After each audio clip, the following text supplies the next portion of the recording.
You would have perhaps seen some information related to developments since late last night, early this morning, which has been put out by the Ministry of Defense. Just in case it has been missed, I will request Colonel Sophia Qureshi and Wing Commander Vyomika Singh to just update you and fill you in on the details. Thank you, sir. Operation Sindoor पर 7 मई 2025 को हुई press conference के दौरान भारत ने अपनी प्रतिक्रिया को केंद्रित, संतुलित और गैर उत्तेजक बताया था। यह विशेष रूप से स्पष्ट किया गया था कि पाकिस्तानी सैन्य ठिकानों को निशाना नहीं बनाया गया। साथ ही दोहराया गया कि भारत में किसी भी सैन्य लक्ष्य पर हमले का उचित जवाब दिया जाएगा। 7 से 8 मई 2025 की रात को पाकिस्तान ने उत्तरी और पश्चिमी भारत में स्थित कई सैन्य ठिकानों को, जैसे कि अवंतीपुरा, श्रीनगर, जम्मू, पठानकोट, अमृतसर, कपूरथला, जालंधर, लुधियाना, आदमपुर, भटिंडा, चंडीगढ़, नाल, फलौदी, उत्तरलाई और भुज पर ड्रोन और मिसाइलों से हमला करने का प्रयास किया। इन हमलों को इंटीग्रेटेड काउंटर यूएएस ग्रिड और वायु रक्षा प्रणालियों द्वारा निष्क्रिय कर दिया गया। इन हमलों का मलबा कई स्थानों से बरामद हुआ, जो कि पाकिस्तानी हमलों का प्रमाण है। On the night of 7th May 2025, Pakistan attempted to engage a number of military targets in northern and western India using drones and missiles. These places included Avantipura, Srinagar, Jammu, Pathankot, Amritsar, Kapurthala, Nal, Jalandhar, Ludhiana, Adampur, Bhatinda, Chandigarh, Falodi, Uttarlai, and Bhuj. These were neutralized by the integrated counter unmanned aerial system and other air defense systems. The debris of these attacks is now being recovered from a number of locations that prove the Pakistani attacks. आज सुबह भारतीय सशस्त्र बलों ने पाकिस्तान के कई स्थानों पर वायु रक्षा रडार और प्रणालियों को निशाना बनाया। भारत की प्रतिक्रिया समान क्षेत्र में समान तीव्रता के साथ की गई। यह विश्वसनीय रूप से ज्ञात हुआ कि लाहौर में स्थित एक वायु रक्षा प्रणाली को निष्क्रिय कर दिया गया। Today morning, Indian Armed Forces targeted air defense radars and systems at a number of locations in Pakistan. Indian response has been in the same domain with the same intensity as Pakistan. It has been reliably learnt that an air defense system at Lahore has been neutralized. Pakistan ने नियंत्रण रेखा पर आकरण गोलीबारी की तीव्रता बढ़ा दी है, जिसमें कुपवाड़ा, बारामूला, उरी, पुंछ, मेंढर और राजौरी क्षेत्रों में मोर्टार और भारी तोपखाने का इस्तेमाल किया जा रहा है। Pakistan has increased the intensity of its unprovoked firing across the line of control using mortar and heavy calibre artilleries in areas in Kupwara, Baramulla, Uri, Poonch, Mendhar and Rajouri sectors in Jammu and Kashmir. 16 innocent lives have been lost, including 3 women and 5 children, due to the Pakistani firing. Here too, India was compelled to respond to bring mortar and artillery fire from Pakistan to a halt. Indian Armed Forces reiterate their commitment to non-escalation, provided it is respected by the Pakistan military. Jai Hind.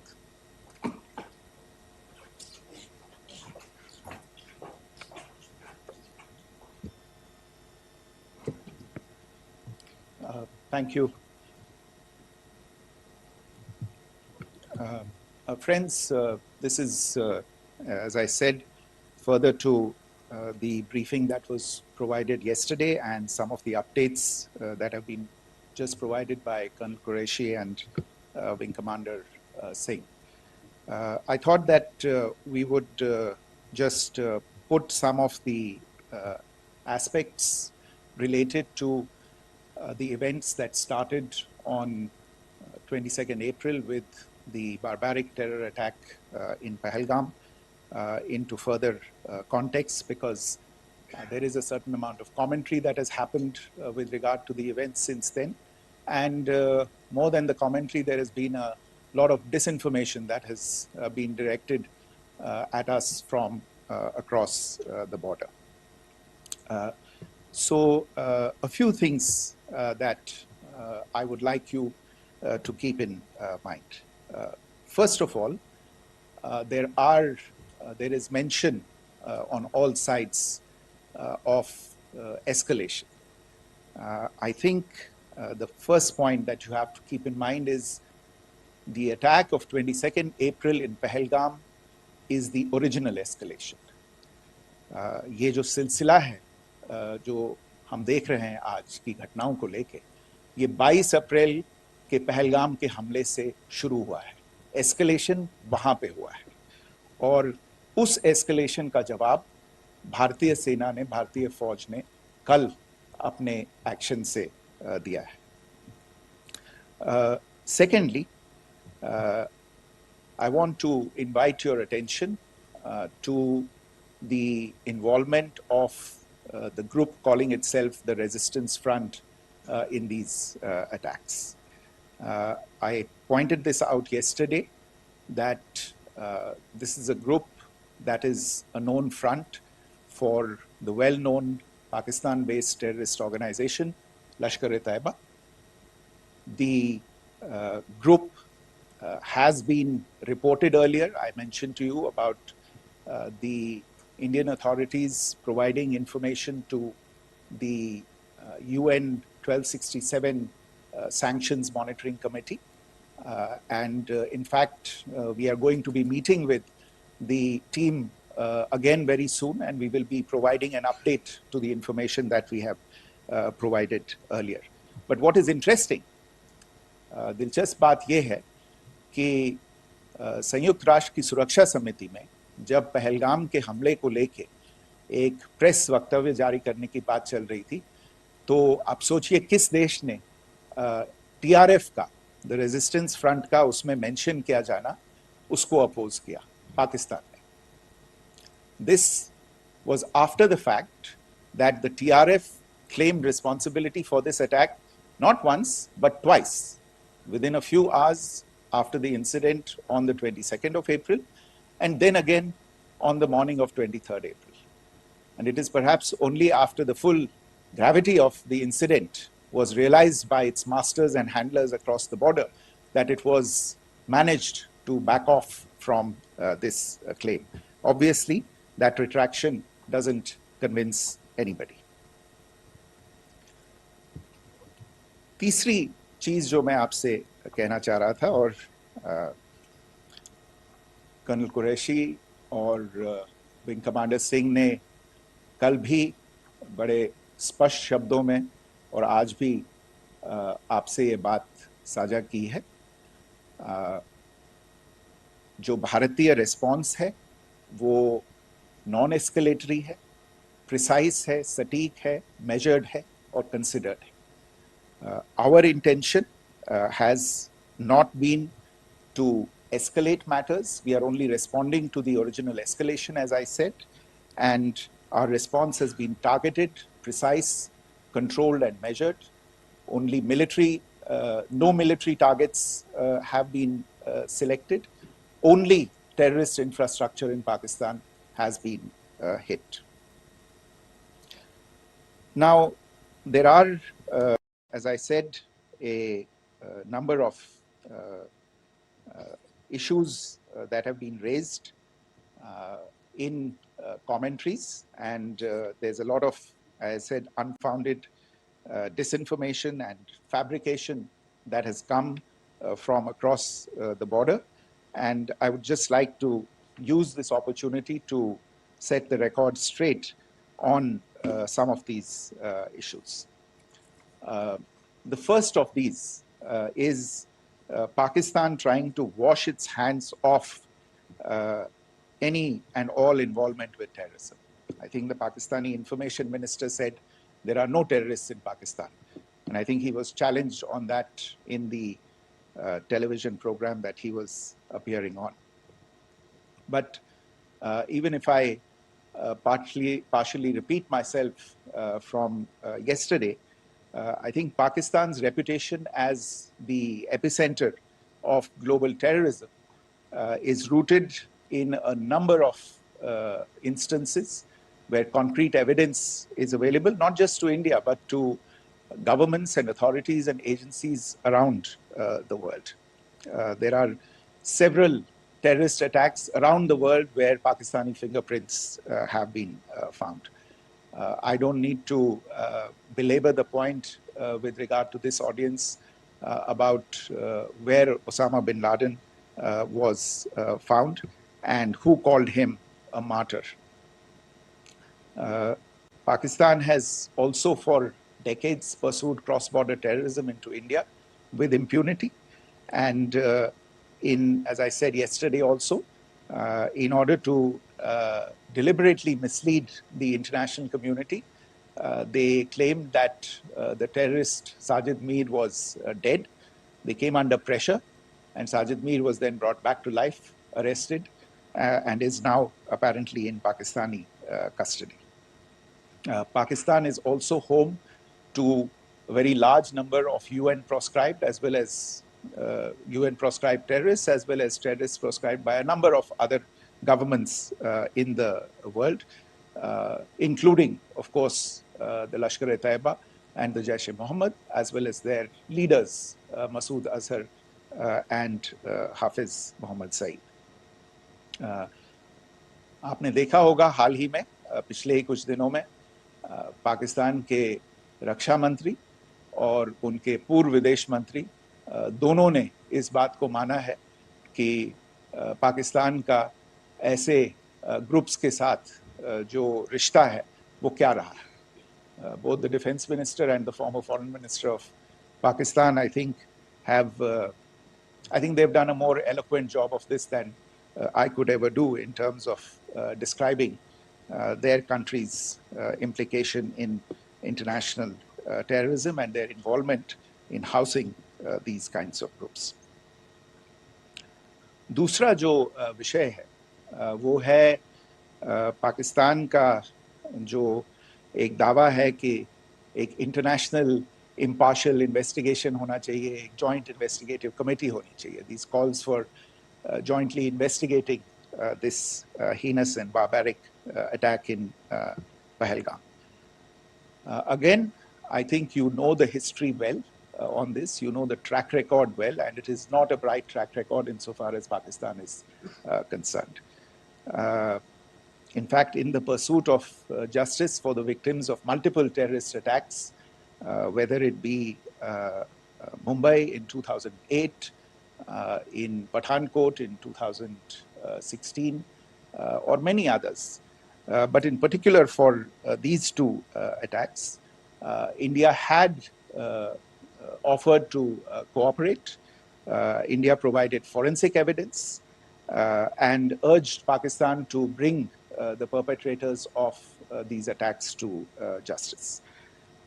We, in particular with regard to the Mumbai attacks of 2008, where a Pakistani Lashkar-e-Taiba terrorist was captured alive, India provided extensive information and evidence related to the involvement of Pakistani terrorists in this attack. Cases were registered, but you are all aware that these cases have not progressed, despite the formation of judicial teams, etc. And Pakistan has consistently stonewalled all efforts to move the investigation along. In fact, with regard to the Pathankot attack as well, a joint investigative team was formed. We gave access, unprecedented access, I should say, to Pakistani team to the site of the attack, details of call records data, and DNA, etc., were shared with Pakistan. We had shared with them details related that we had been able to access to the addresses of terrorists. We presented evidence against the office bearers of Jaish-e-Mohammed who had conspired in the attack, and the handlers of the terrorists who facilitated them and guided them in. But there has been no movement on this. So, in all of this, I think the experience has not been positive, and it certainly doesn't give us the confidence now to take at face value Pakistani assertions of wishing to participate in a joint investigation. These are just delaying tactics, these are just stonewalling tactics. And in fact, there is reason to believe that Pakistan uses the evidence that we provide only to cover its tracks and, in fact, defend the terrorists who we are looking for and obstruct the path of investigation. A third point that I wanted to address was the claim that only civilians were killed in the strikes on the 7th of May. We have made the point very clearly that all attacks on the morning of 7th May were against carefully selected terrorist infrastructure, terrorist targets. It is not clear to us, in fact, seeing some of the coverage of the after effects of these strikes, including the funerals for the terrorists that were held yesterday. I think a lot of you have seen the reports and the coverage on media. If only civilians, if any civilians were killed in these attacks, I wonder what message this picture actually sends to all of you. This is a question that is worth asking. It's also odd that the funerals of civilians are carried out with the coffins being draped in Pakistani flags and state honors being accorded. As far as we are concerned, the individuals eliminated at these facilities were terrorists. Giving terrorist state funerals may be a practice in Pakistan. Doesn't seem to make much sense to us. Pakistan has also claimed that India deliberately attacked religious sites. This is completely false again. I have made it clear that the targets were terrorist infrastructure, terrorist facilities, and locations connected clearly with incidents of cross-border terrorism into India. And it is in fact Pakistan that is misusing religious sites as a cover to in fact radicalize, direct and indoctrinate and train terrorists. In fact, contrary to what Pakistan is claiming, yesterday Pakistan launched a targeted attack on the Sikh community in the state of Jammu and Kashmir, hitting Gurdwara in Poonch and the homes of Sikh community members, which came under attack. And we know that at least 3 individuals were killed in that particular attack.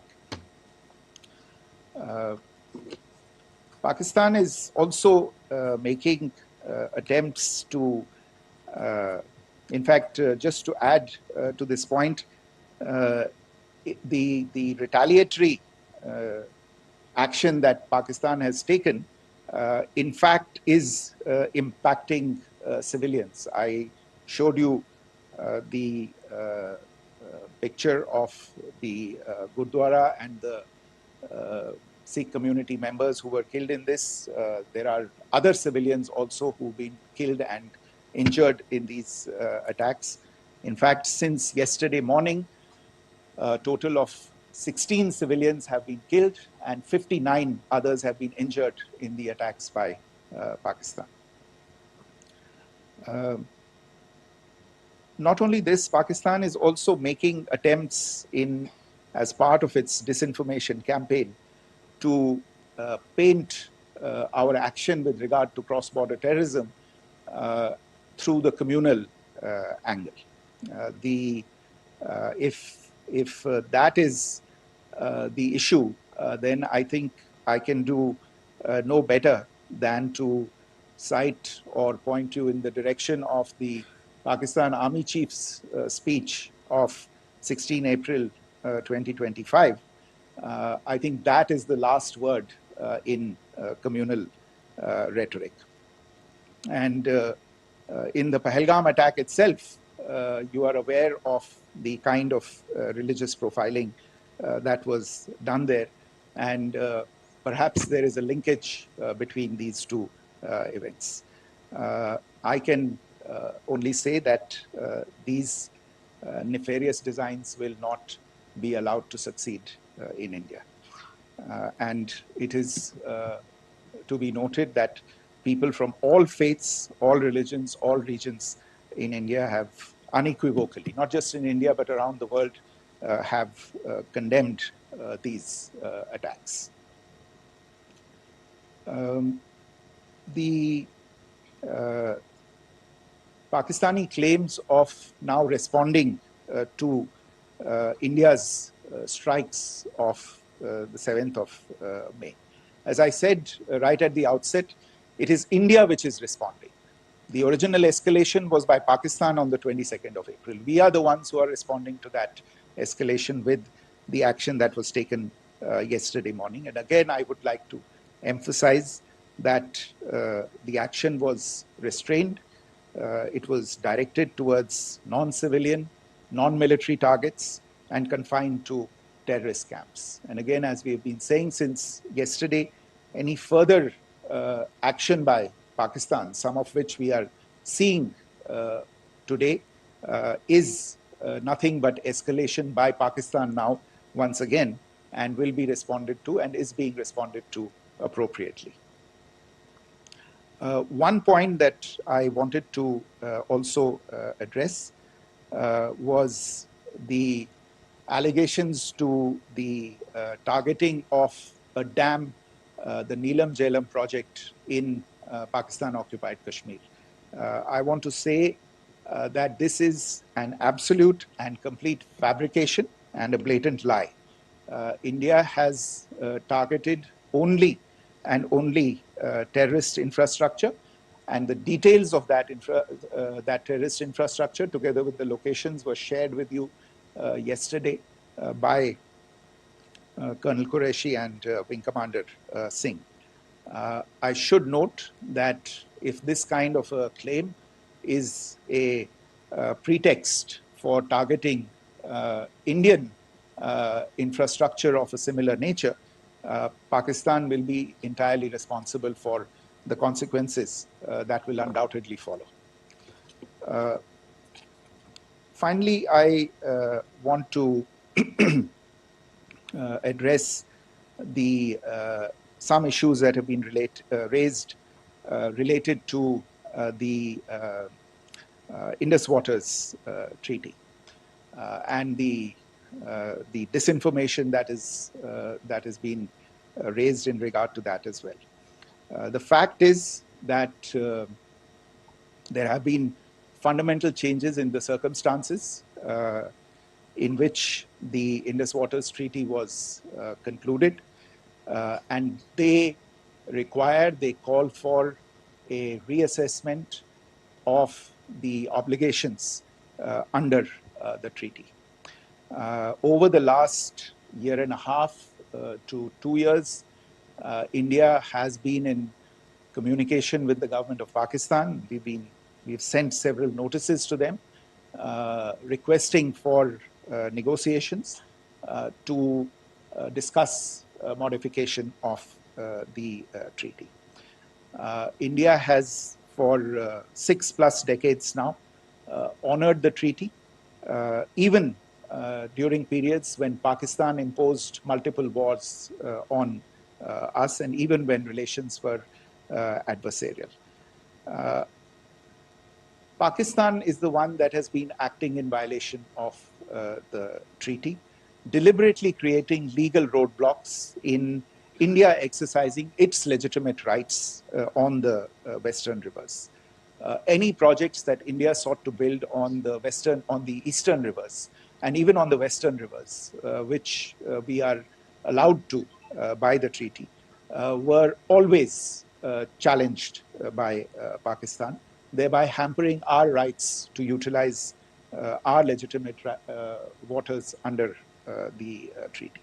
In fact, if you see the preamble of the treaty itself states that the treaty was concluded in a spirit of goodwill and friendship. Mark those words, concluded in a spirit of goodwill and friendship.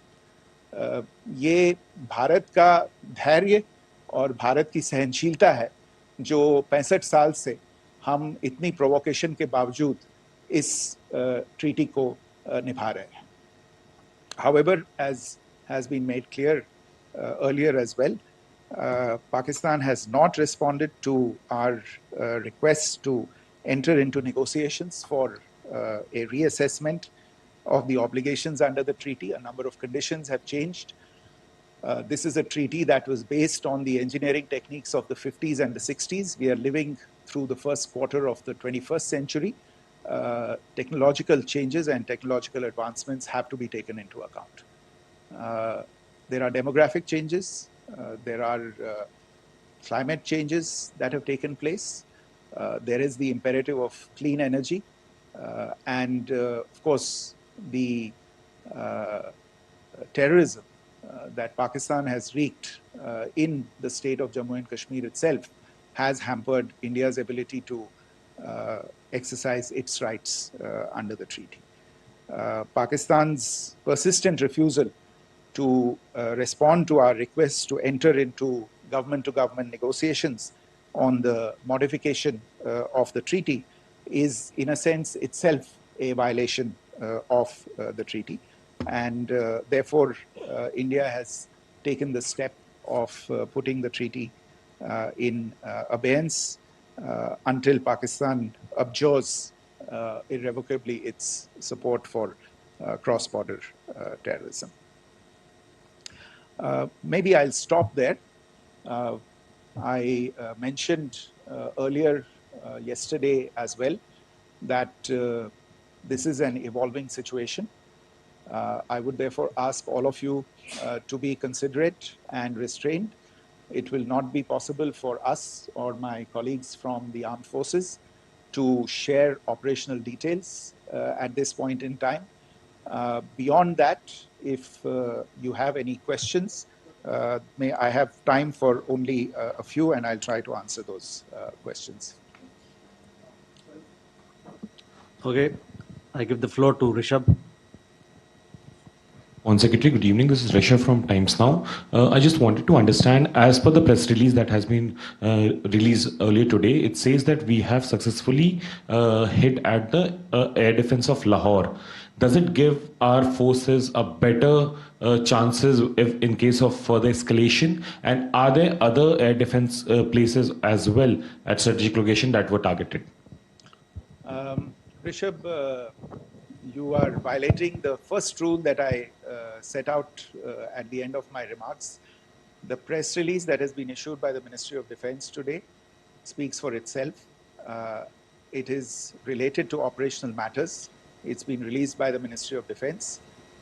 As more information becomes available, it will be released at the appropriate time. Once again, please don't go into operational details at this point in time, because this is a constantly evolving situation.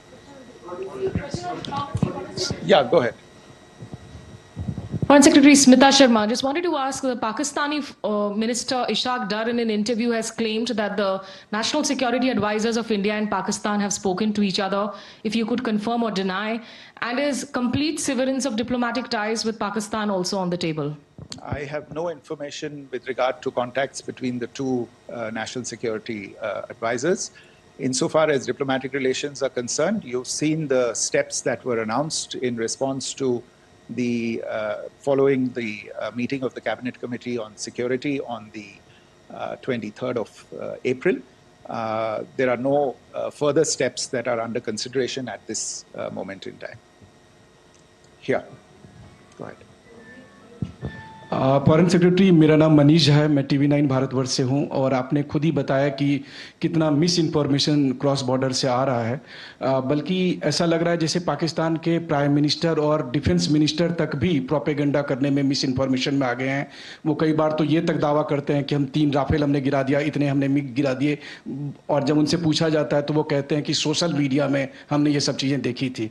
तो अगर आधिकारिक तौर पर अगर आप कुछ कह सकें इस पर, ताकि उन्हें भी समझ में आए कि इस तरह के प्रोपेगेंडा नहीं चलने वाला है। देखिए, जब सही समय होगा तो आधिकारिक तौर पे इसके बारे में सूचना दी जाएगी, लेकिन जो आपका प्रश्न है कि प्रधानमंत्री और उप प्रधानमंत्री और विदेश मंत्री, उनके रक्षा मंत्री इस तरह की बातें कर रहे हैं, तो इसमें अचरज की कोई बात नहीं है।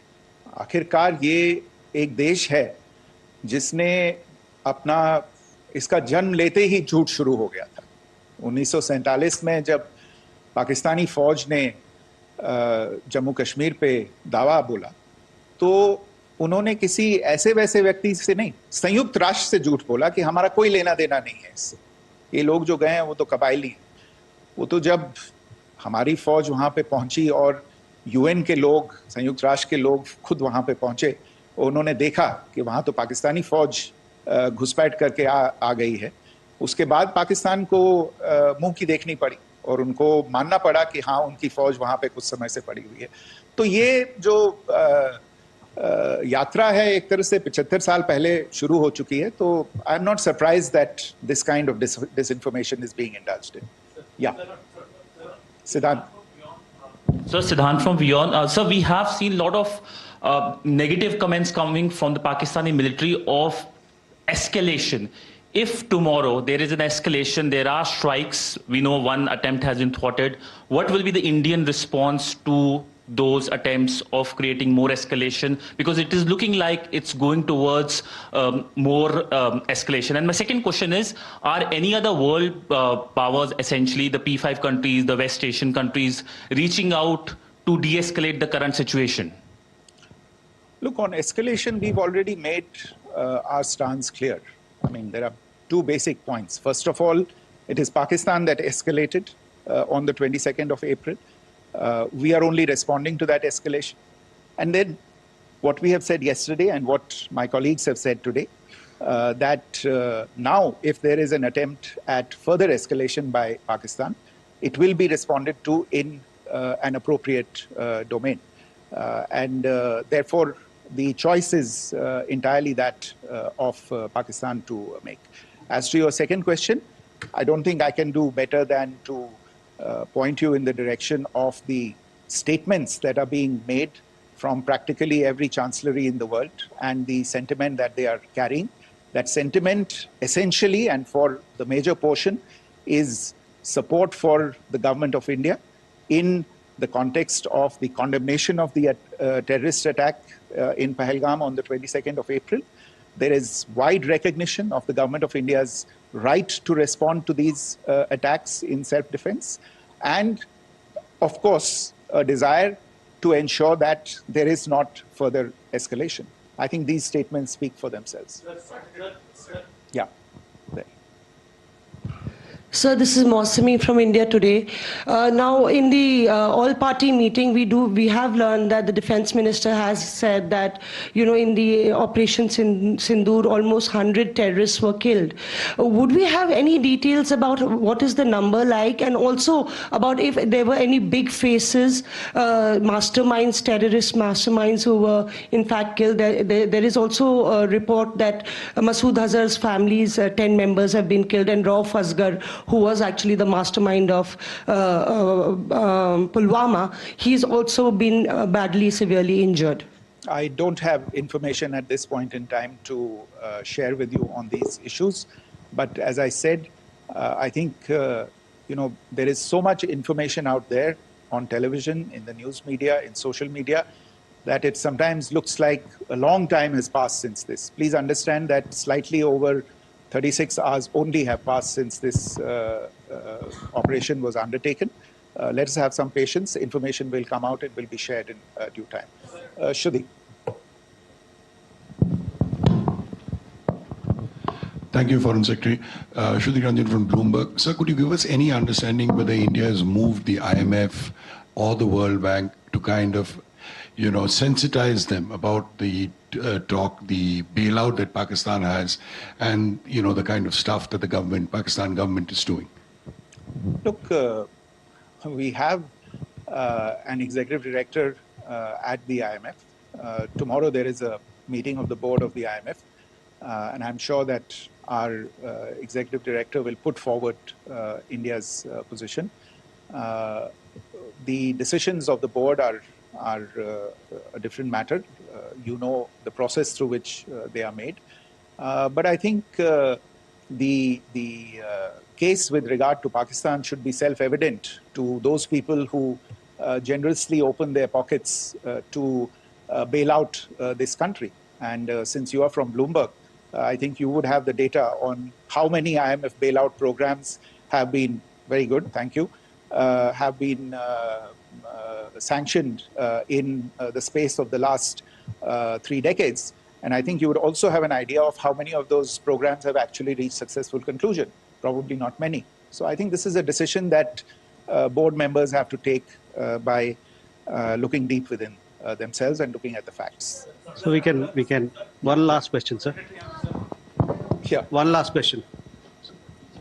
Foreign Secretary, I'm Siddhant from CNN News 18. I would like to know, since it's an opportunity to speak to you, I would like to know the response coming from United States since last 3 weeks. Saudi Arabia, Qatar. In fact, Prime Minister Modi spoke to Qatar before the strikes that evening. Perhaps how do you read the support coming from these countries? Perhaps traditionally they were seen on the other side. This time around, their statements are strong worded. In fact, India-Saudi joint statement also had a very strong condemnation, strong worded condemnation. United States at all level have condemned the attack and have extended support. In fact, Saudi Deputy Foreign Minister is in India. He just met EMS Jaishankar. Also, if you could shed some light on his visit, his meeting with EMS Jaishankar. In fact, we have also been told that he met Prime Minister Modi. Thank you. Look, all the countries that you named and many others, we have been in touch with them. The Prime Minister has spoken to a large number of world leaders. A large number of world leaders have called him, as have called the External Affairs Minister. As we speak, there are conversations going on today as well with world leaders.